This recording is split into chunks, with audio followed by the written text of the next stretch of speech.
Hello, I'm Mark Baer. You're watching the YourTown television program. My guest this segment, Mark Christofalo and the Mark Christofalo and Company. Good morning. Hello, sir. Happy to be here. Thanks for having me. Well, I'm so happy you're here. Me too.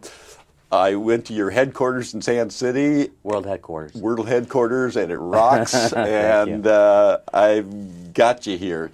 So let's, first of all, let's just talk about who you are, where you came from, and how you got here, and what you're doing. Okay, well, good question, Mike. That covers it all. I would say my father is Italian, my mom is Spanish. They both work really hard. My father as a builder, and my mother as a nurse. And if you go back into my father's side of the family, I would be the fifth generation builder.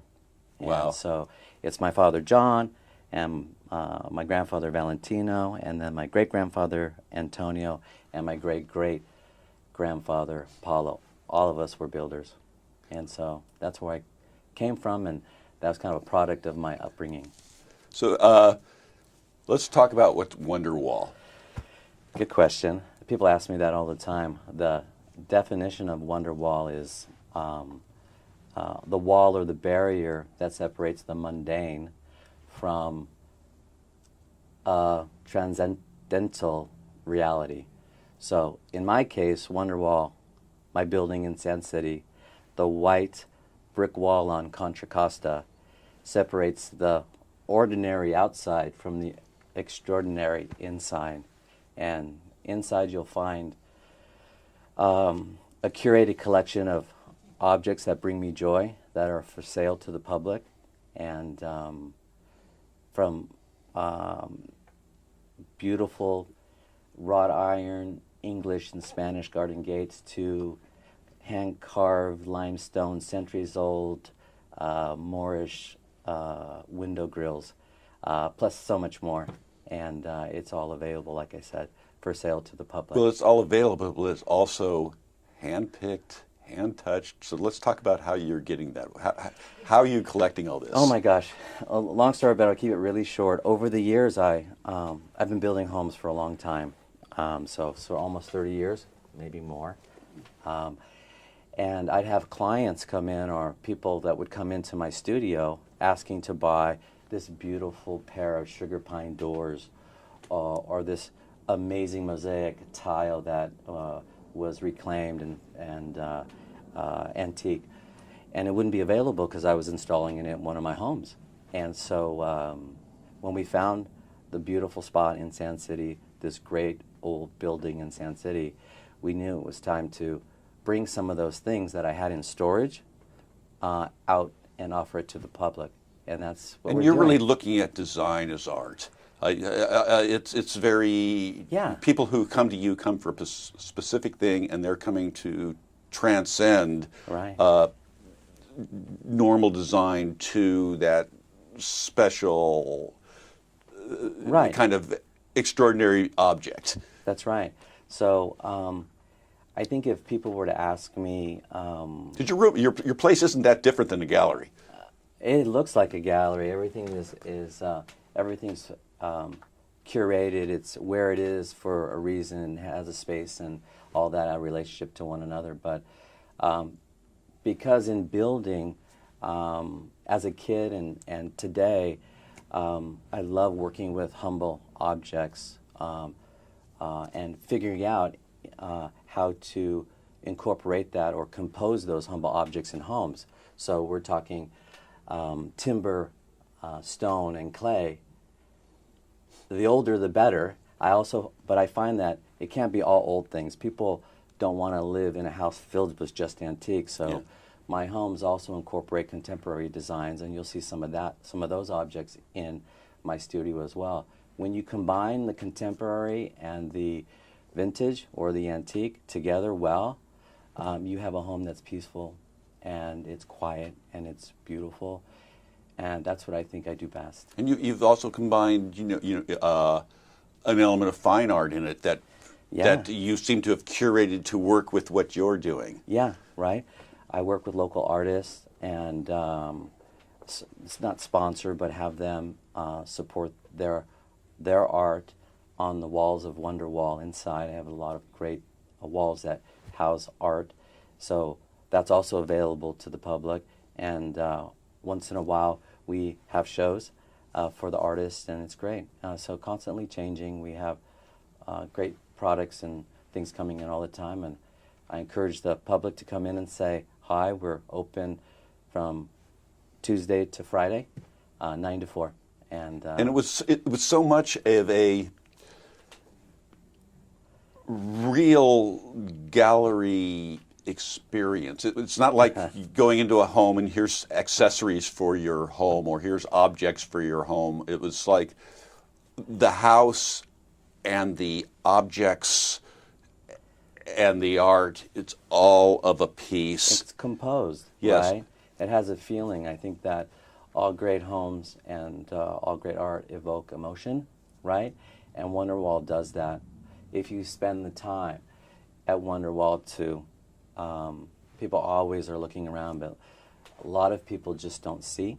And so if you just take a deep breath and spend some time at Wonderwall, I think you would be really excited. So how did you make this leap? Because this is really a leap from the ordinary to the extraordinary. People were asking me to buy things I had planned to install in a home, so I couldn't sell it to them because it was for somebody else. So I made the leap. Well, where'd your passion for collecting come from? Let's add that to that.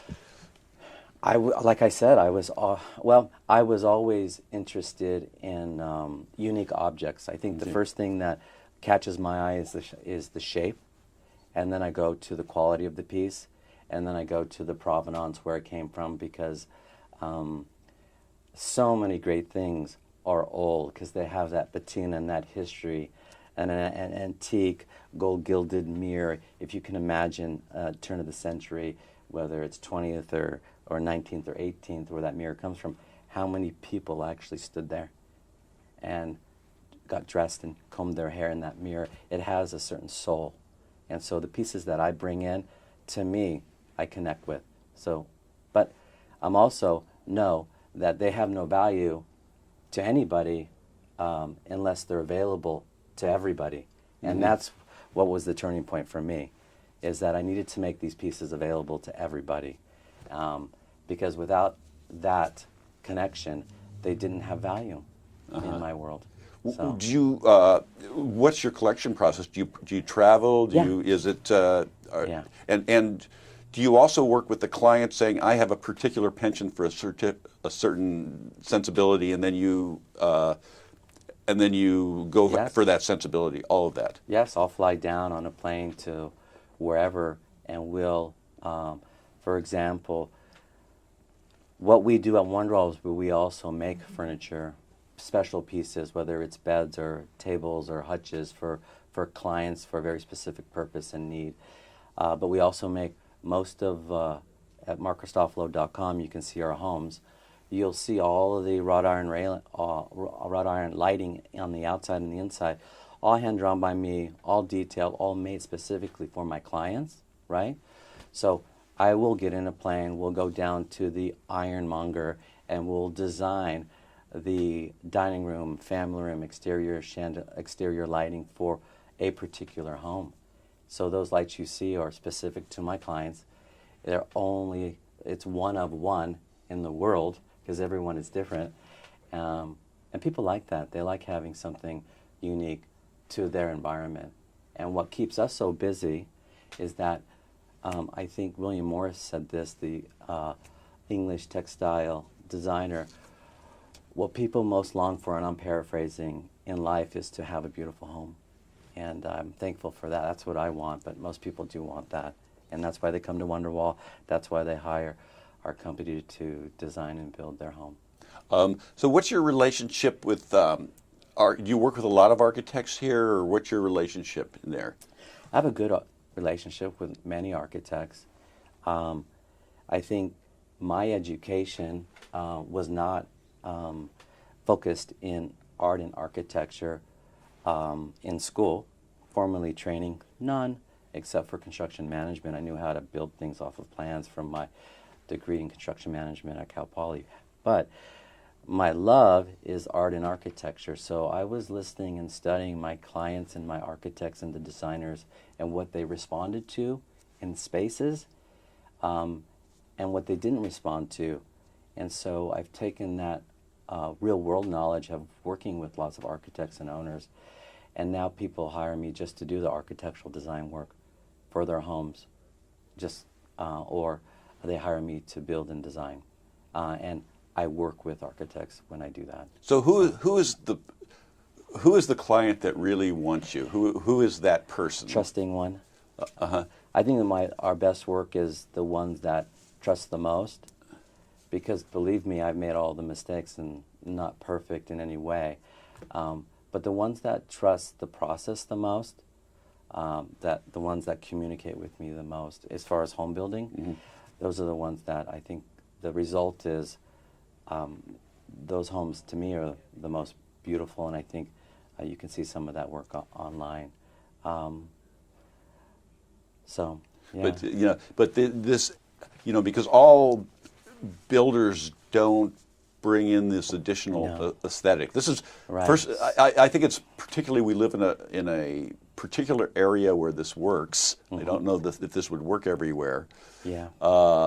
We do. But we do live in here. We do. Well, integrated color plaster, hand-carved stone, walls and floors, and cornice moldings, and the metal work that we're able to do. Like I go back to Sand City.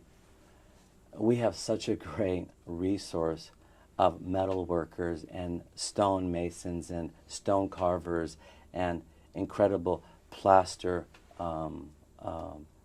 artisans, woodworkers, and cabinet and case workers that I tap into that. So when someone says, we love some blah, blah, blah, Mark Christofalo home, or whatever they say online or whatever, they're really talking about my mason and my plasterer and my iron worker and their work.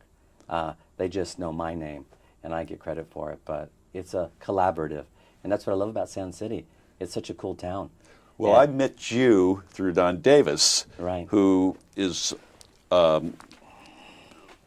booster, who is a great champion of Sand City, a very erudite, very polished fellow.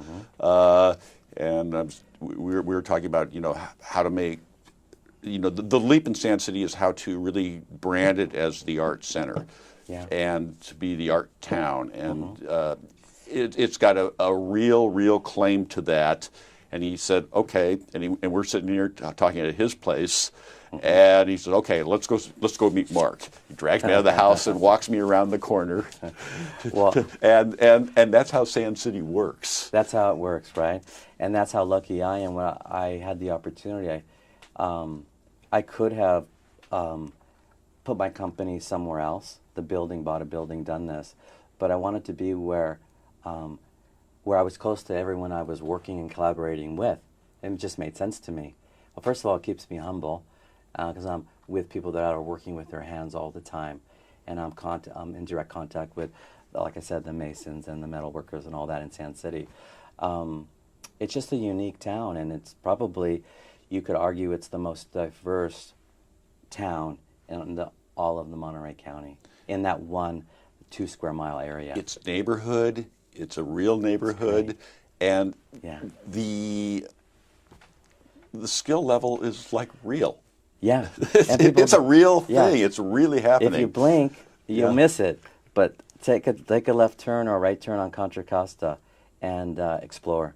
People will be pleasantly surprised with what they find. I want to talk about Greg Hawthorne a little bit, who's a real player there, bringing a lot of energy, putting his dollars, where his mouth is, really laying it down, and his daughter making beautiful glass. Right.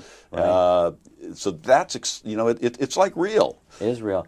I think Steve Jobs said, you're not an artist unless you put it out there and you're shipping it and you're selling it.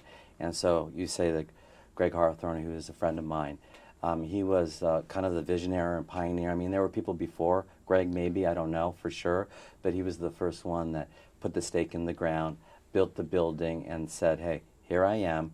I like Sand City. This is what Sand City can become. 10 years later, I don't know how many years later, it's becoming what Greg probably thought it was going to become. I think he's proud of what's happening there. He should be. And he should be.